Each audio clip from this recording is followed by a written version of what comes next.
Okay, I watched the TV season this week. Or actually, it wasn't this week, but I'm reviewing it this week. Let's hear it. Uh, Rectify on AMC. Here's my mini review. Rectify. Moody, moody, atmospheric, dark, psychological, slow. All stuff I love.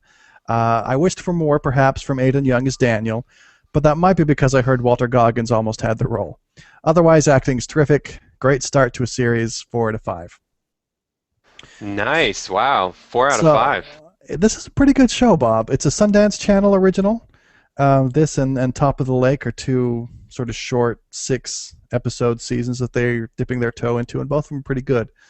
Um, and it just seems everyone wants in on the game of high quality TV these days. A trend that really owes a lot to The Sopranos. Just shout out to James Gandolfini. Rest in peace, there, big guy. Who died unexpectedly this week. He's made a lot of this TV revolution possible, but this is really about Rectify.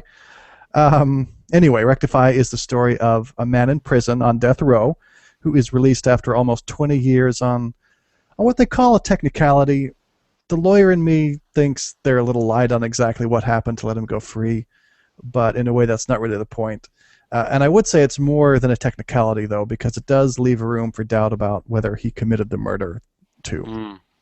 And the show actually gets a lot of mileage out of leaving that question unanswered. Is he guilty? Is he innocent? Who could say? The main thing you're going to notice if you watch this is it is glacially slow, Bob. Like maybe one thing happens each episode, it seems like.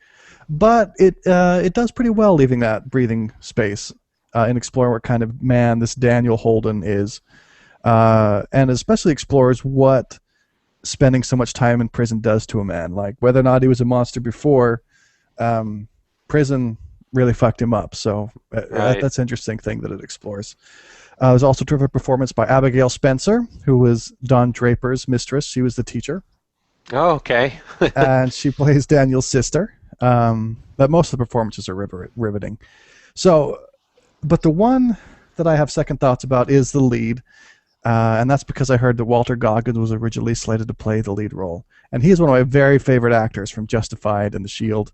So I might be biased about how I think about it, but sometimes I might wish for more from Aidan Young, who has the part now. It's only 6 episodes. Combine that with a slow pace, and it feels like the story is only just barely beginning. Like we're just like barely out of the first act, maybe. But Sundance has ordered another season of like 10 or 12 episodes or something for next year, so I'm excited about that. And I would recommend it. I really enjoyed it.